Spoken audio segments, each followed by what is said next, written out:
Saint Gonsalo Garcia, the second patron of the Archdiocese of Bombay. The coastal land of Vasai, situated to the north of Mumbai, in India, attracted the Portuguese colonizers way back in the 16th century. Having entered into a treaty with Bahadur Shah, they built a fort and settled there. Around 1557 AD, this land gave birth to Gonsalo Garcia, the only canonized saint of India. His mother was a second-generation convert from the region. Some scholars think that he may have had a Portuguese father. Others consider him to be purely native. He was brought up in a mixture of Portuguese and native culture. The children of that time were taught to know, love, and live the Christian faith at home. Gonsalo may have also prayed in the Holy Name Church in the fort.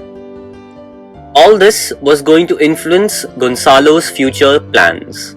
Gonsalo was educated by the Jesuits at Vasai Fort. When school finished, the children would go back home, singing the catechism lesson in the streets. Gonsalo was given not only academic education and initiated into music, but also given a firm foundation in the faith, which would grow in spite of the persecution at the hands of some Muslims. It was a Jesuit priest, Father Sebastian, who was to make a deep impact on Gonsalo. He probably impressed upon Gonsalo about the Jesuits and the Japanese mission, which was begun by Saint Francis Xavier. There was a great need of people to work in this mission, so the Jesuits accepted even lay persons as catechists. At the young age of 15 or 16, Gonsalo also volunteered to go to Japan as a catechist.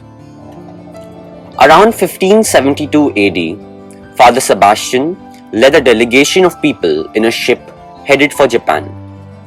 The youngest member was Gonsalo, willing to leave his homeland and embark on a difficult journey. The voyage to Japan lasted at that time about 70 days. Gonsalo devoted this time to studying the Japanese language and customs. He surprised even the natives with his fluency in Japanese. Gonsalo's zeal and his fluent Japanese made him a very successful preacher of the gospel on Saint Sebastian's journey for over 8 years. He was able to convince even Japanese religious scholars. He also served as interpreter. During this time, Gonsalo repeatedly asked to be admitted into the Jesuit order. We do not know why, but his request was not granted. So for some time, he did not think about his vocation and became a merchant. But while on a business trip to Manila, he felt again the call to become a religious. In the Philippines, he was admitted as a novice with the Franciscans and made his solemn profession as a lay brother on the 8th of July, 1588. In the monastery, he worked in the kitchen and dining room and looked after the supplies. He encountered many Japanese in Manila with whom he could talk because he knew Japanese. He would visit their sick and help the poor amongst them. Gonsalo returned to Japan with his superior, Father Pedro Baptista, as official interpreter of the missionaries. Emperor Hideyoshi was so impressed by Gonsalo's speech that he permitted the Franciscans to open a house in Japan. Gonsalo became the contractor of this mission, busying himself with construction work for the Franciscans. He built churches, convents, and other Franciscan houses in peaceful locations. The suffering of the local people, especially the poor and the sick, deeply stirred the heart of Gonsalo. He and the other Franciscans worked hard to alleviate the sufferings of the people, especially of lepers.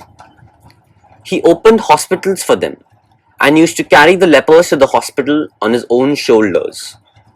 The work of the monks made a deep impression on all the people and instilled in them an interest in Christianity.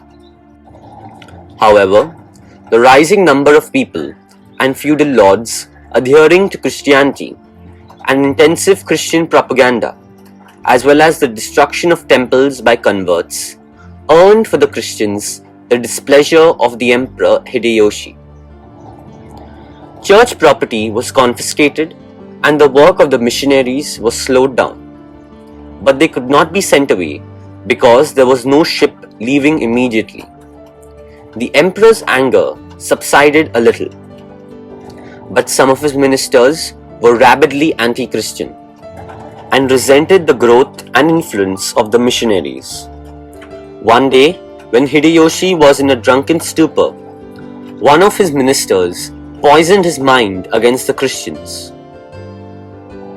He got permission from Hideyoshi to destroy a church and use the valuable materials for other buildings. On one occasion, there was a particularly massive earthquake in the region, and many people were buried alive. There was pain and destruction everywhere. Emperor Hideyoshi, who had to flee from the region, was greatly shocked to see the devastation, the loss of wealth and fortune, and his kingdom desolate. It was noticed that the only group of people that did not suffer much during this calamity was the Christians. The statue of Saint Francis in the monastery had saved them. It was covered with a drop of blood. However, some of the corrupt court officials used the occasion to poison Hideyoshi's mind against the Christians. He tightened up the measures, particularly against the monks who were coming in from the Philippines to evangelize. In June 1596, a Spanish ship, the San Felipe, coming in from the Philippines, was caught in a storm and stranded in Tosa.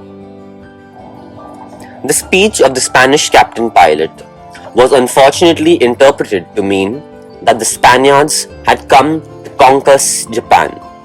When this news reached Hideyoshi, he was greatly angered. He succumbed to the pressure of one of his officials and decreed on 11th December 1596 that the missionaries and Christians should be executed.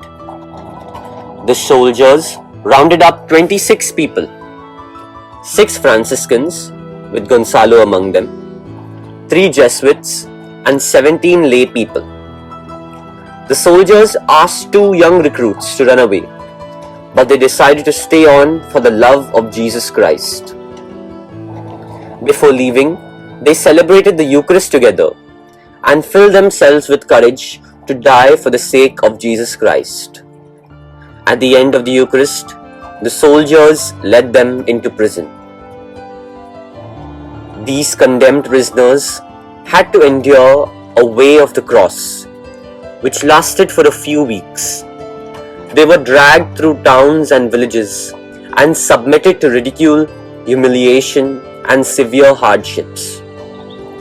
On 5th February 1597, the group reached the hill of Nagasaki, praising God with their hearts. They were fastened to crosses. They even had spears thrust into them, and their blood gushed out onto the onlookers. Gonsalo and his companions died giving glory to God.